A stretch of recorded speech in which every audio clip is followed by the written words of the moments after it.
Hey there friends, welcome back to the channel. My name's Alex Laux, and today I have a camera review for you. Yes, I am continuing with my exploration of the Canon EOS system. I've been really enjoying working with these cameras, but I wanted something a little bit more modern than my EOS 650 and a little bit more complex than my EOS 3000. So today I am reviewing the EOS Elan IIe, which is a fabulous 1990s camera. So as always, let's head back to the studio. I can talk to you a little bit about the camera's heritage, a brief tour of the camera itself, and of course, functionality, and I will meet you back here in a few. The trouble with Canon is that there's no direct line between cameras. They would just throw different technologies around and see what stuck and where it stuck. It's less of a straight line, more like a big ball of wibbly wobbly, yeah, you know the rest. But anyways, in the broader context, the Canon Elan IIe traces itself back to the original Canon EOS 650, first released in 1987. Now, as I've mentioned many times before, the 650 and the EOS and EF system as a whole was a game changer, not just for Canon, but for film photography or photography as a whole back in the day. And the market segment the EOS 650 was really aimed at was the advanced amateur. Kind of like Minolta with the Maxim 7000, it really wanted someone who loved photography, but photography wasn't necessarily their primary job. Not that those cameras couldn't handle a professional paid setting. Early entrances into autofocus left a little bit to be desired. Speed and accuracy were a big problem. But we have a few steps to go to before we get to the Elan IIe, and the first stop on that journey is 1990's EOS XS. And the XS introduced two interesting features. The first, something very practical, a brand new autofocus module that not only improved the speed of locking on, but also the accuracy, and adding a couple of extra focus points. It also added an interesting little gimmick, and that came in the form of the Canon Barcode Reader E. A photographer could purchase this reader, and it came with a booklet with different barcodes in it. And you could use the reader, scan the barcode, plug it into the camera, and the camera would update its programming. One such example being a backlit portrait. You could scan the appropriate barcode, plug it in, and bam, your camera was ready to go. Interesting little gimmick, but it did find its way into the first Elan camera. The Elan, or the EOS 100, was released in 1991. It had that barcode reader capability built in, but more importantly, it was a non-pro camera that added that quick access thumb dial on the back that up until this point had only been found on professional cameras. And many people consider the EOS 100 as the direct successor to the 650, with that XS step in between. The next camera on our journey is not the Elan II, but no surprise there. It would be 1992's EOS 5, or the EOS A2. The A2 basically took the Elan and added a new autofocus module, kept that rear thumb dial, sort of bumped it as like a backup professional camera, a variant, or the EOS A2e. And I think you know where I'm going with here. The A2e added for the first time the eye assist focusing, which allowed you to set your focus point by eye movement or track what you want to keep in focus using your eye movement across the viewfinder. It worked great in landscape, but as soon as you tilted the camera up into portrait mode, it didn't really work too well. Canon again worked on improving it, and in 1995 we saw the release of the Elan II. The Elan II added a better focusing module that came from the A2. It thankfully dropped the barcode reader, and the Elan IIe added in the second generation of the eye assist focusing that now, when calibrated properly, could work both in portrait and landscape mode. The Elan IIe is also known as the EOS 50e or the EOS 55, depending on which market you purchased it in. And the Elan IIe proved fairly popular, continuing all the way until 2000 when the Elan 7 was released, or the 7e with the third generation eye assist focusing, which in turn was replaced in 2004 by the Elan 7N or the 7NE. All right, so that's a good background of the camera. Let's take a closer look at the Elan IIe. And here is the beautiful EOS Elan IIe. I decided very quickly to equip mine with the BP50 battery grip, which is why mine looks a little bit longer than the average Elan IIe. The first thing I did notice is that it has that throwback two-tone appearance to it, with the black body and the silver top plate. Kind of reminds me of the mechanical cameras of the 50s, 60s, and even into the 70s. It took a while for it to grow on me, especially with the black lenses, but you know what? It's kinda neat. Of course, very simple front section. You have your lens release, you have a self-timer and also IR receiver, and you have your shutter release here on the top. Most of the controls are up here, and unlike many cameras of the era, Canon went back and started making sure that all the functions were on physical controls rather than having to go through buttons and dials. And you'll see your main command dial up here. You have your focusing mode for one shot, AI focus, which brings it to single point eye assist, and AI servo, which allows eye focus tracking. You have your flash control here and your drive settings, single or burst mode. You have your hot shoe, and then over here you have your main control dial. L, lock, for your on-off switch, green, auto, various creative modes, and then your auto exposure modes. Program, shutter priority, aperture priority, metered manual. You also have your custom functions and the calibrate for calibrating eye focus. And you have your 3 metering modes right here. And again, you have a physical switch here. Now on the back there's a lot more controls. You have your focus point selector, you have your calibrate and flash metering section, your quick access thumb dial, a date system, rewind, and then of course you can set your ISO, red light, beeps, bracketing, and flash compensation. And here on the side is your film back release, and the one thing you need to watch out for is right here. This is plastic built in and very easy to break. One downside, of course, is if you want to change out your batteries, you do have to take the battery grip off, as the battery is accessed on the part that goes against your film base. For such a nice little camera, it's actually fairly simple. So let's take a tour of basic operations. Okay, so camera basic operations. Again, for the most part, you're going to be going into program mode. So you just flip your command dial to P, and that turns the camera on.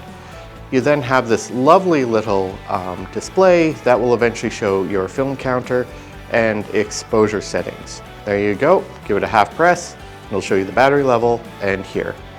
Again, you can set your focusing mode through here. As I'm not really a fan of eye focus, I usually just leave it on one shot. Loading film, pop open the back, being very gentle.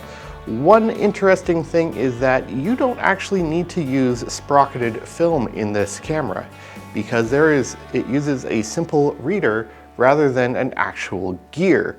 Now, sprocketless 35mm film is a thing. It's not that popular today, but you just close it, it will automatically load. Again, being very, very gentle with this. And yeah, that's it. You are truly ready to go when it comes to using the camera. It does use a standard Canon hot shoe, and it does have a built-in flash. You simply release it with the button there. and then to disable it, close it down. Yeah, and one of the nice things is when you are in metered manual, you have your main command dial here for your shutter speeds, and then your quick focus down here. Adjusting the ISO, you simply press this button right here, and then you can adjust it to whatever you need. Nice and simple. All right, that's enough talk. Let's get out into the field and I can tell you a little bit about my experience with the camera.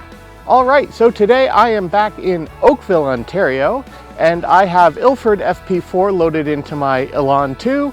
I have the beautiful 40mm f2.8 pancake lens, and I'll be developing it in Adox Atomol 49 at a 1:1 dilution. All right, time's a-wasting, let's get shooting.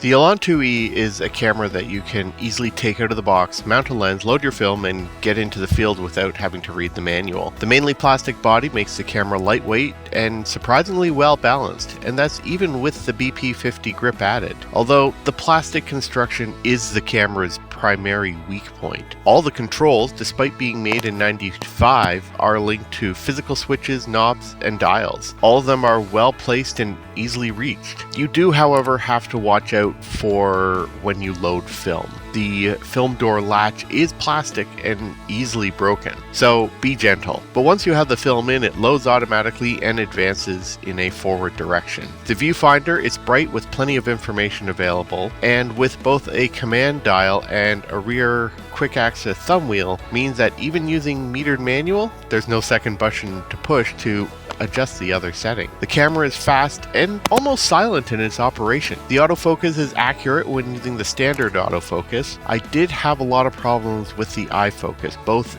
in setting it up and using it, so I just gave it up. I think the problem's with my glasses. The exposure meter is also excellent in both evaluative and center weighted mode. It never missed a beat when in low or high contrast settings, and that goes the same with the autofocus. And you can set this camera to leave the leader out when rewinding, which for me is a huge bonus. The biggest issue I had with the cameras is the batteries. Natively, the camera uses a 2CR5 battery, but the compartment is too tall to support the average battery. You can use a paper shim so that the battery stays in contact, or the better solution is to just get the BP50 battery grip, which allows the use of a horizontally mounted 2CR5 or 4AA battery. Overall, the Elan IIe is a fun camera to use, and it definitely has made me appreciate the EOS system even more.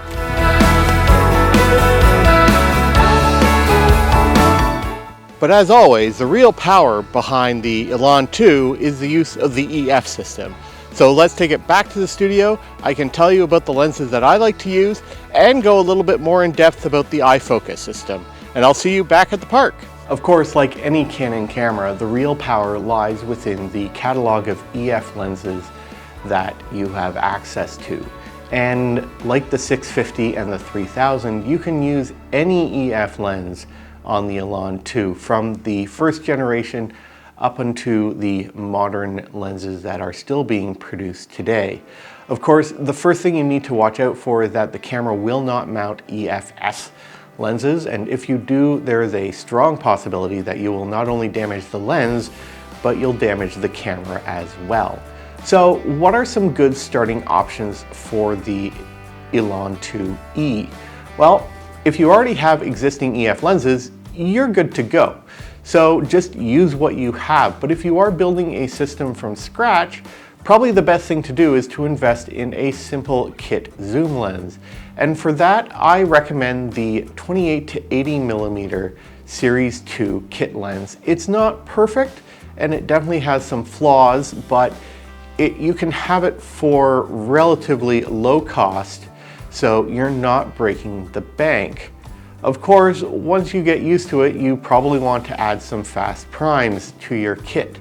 Now, my kit hasn't changed much since I last did my 650 review, but they pretty much are all the same lenses that I recommend for the Elan IIe, starting of course with the nifty 50, the 50mm f1.8.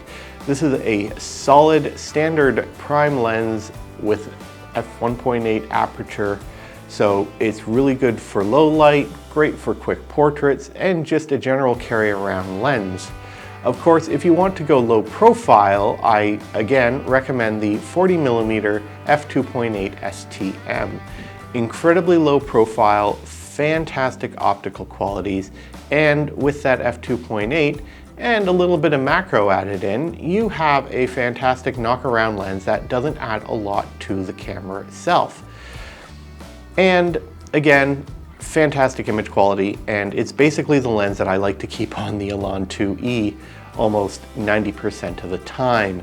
Of course, your kit isn't really complete without something wide angle, and you have the 28mm f2.8. Again, fabulous optics and excellent quality, and works seamlessly with the Elan IIe. But if you want something a little bit more elevated, something that's more of a catch-all, you don't really want to bother with primes, and wide open aperture isn't really your thing, a USM 28-105mm Canon lens is an excellent option, as it will give you both a wide angle plus a good short, almost portrait length 105mm. Perfect for travel if you want an all-in-one. But what about the eye assist system? What's that all about, and how do you make it work? Well, we're going to cover that next. So one of the things that Canon started introducing in the early 1990s with the A2E is the eye assist focusing system. Now, this is different from Minolta's iStart system, where with iStart, you would simply bring the camera up to your eye. There would be a contrast sensor near the viewfinder and sensors in the grip that would automatically focus the camera on whatever focus point you have it set to and take a metering reading. The eye assist focusing system actually allowed you to use your eye movements to either track a subject across a frame or to set the focus to a single focus point as you move your eyes across. Now, the Elan IIe included the second generation of this technology, which allowed it to be used both in portrait and landscape modes. Of course, this doesn't work right away out of the box, and you do need to do some work on the camera. So there's a good chance that you've purchased your Elan IIe used. So it's probably already been calibrated by the previous user. Thankfully, you can override that calibration setting, and I do recommend finding the manual. You can find a link to it on the Mike Butka's site in the description below. And under section 6, you'll find all that you need to do. But let me run through it briefly with you. So the first thing you're going to want to do is turn on the camera and then set your main command mode to calibrate. And then you can set 3 different calibration settings, 1, 2, and 3. So Canon recommends using setting 1 for when you are in your normal eye configuration. In my case, I wear glasses, so I would set it to mode 1. Mode 2 would be for an alternate setup for your own eye. So if you didn't always have to wear corrective lenses, or if you were wearing contacts instead of your regular glasses, or not wearing any corrective lenses at all, use it as your secondary one. And calibration setting number 3 is for a second user for the camera. So if you have a second shooter who occasionally will use your camera, or it's a shared camera between you and your partner, you can set up their eyes under calibration setting number 3. So all you basically use is your main command dial to set to the calibration you want. And then the next thing you're going to want to do is directly look through the viewfinder. And look through it straight, look directly at the light that is blinking, and press the shutter. And then it confirms. Then take a look at the next one, press the shutter. And then if you've done it correctly, you'll see end 1, which means that it's now been calibrated across your full range of vision. So once you're done that, you can set it back to your regular shooting mode, and you'll now see on your viewfinder, on your display screen here, that it now has the eye assist focus icon displayed. The problem is that it never really worked for me. I've tried several times, I've burned through several sets of batteries, and it just hasn't worked. I think it does have to do with the fact that I wear glasses and the camera really can't pick up my eye movements that well. I find it a bit gimmicky, and it also decreases the amount of shots you can have on a set of batteries. And there we have it. That's the Canon EOS Elan IIe. This isn't a camera that I can 100% recommend. There are a lot of problems with this camera, especially when it comes to build quality and overall design. But on the same token, it's a relatively inexpensive way to get into the EOS system. On the used market, the Elan IIe goes for about $120 to $150, which isn't a bad price, and that will oftentimes come with a lens and the BP50 battery grip. If you get just the body, the BP50 runs for about $35 to $40. So it's not an inexpensive, it's not an expensive camera. And the BP50 is an accessory that I do highly recommend that you purchase because it just makes the experience with the camera so much better. The iStart isn't really a selling point for me. I find it a little too gimmicky, and it takes up a lot of battery life, which can get expensive, especially if you're running with two CR5s. And the AA batteries are a less expensive way, but you do want to spend the extra and get the lithium style batteries. I wouldn't pay over $200 for this camera all in, unless it came with a few good lens options. It's just not worth it.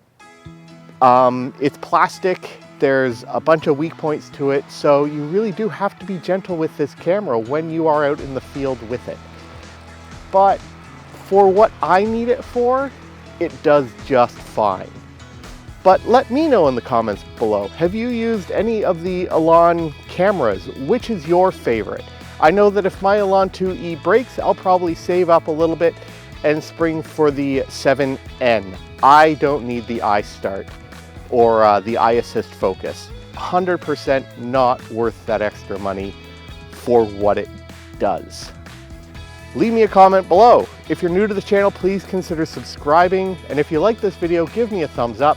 And as always, get out there, stay safe, make something awesome happen.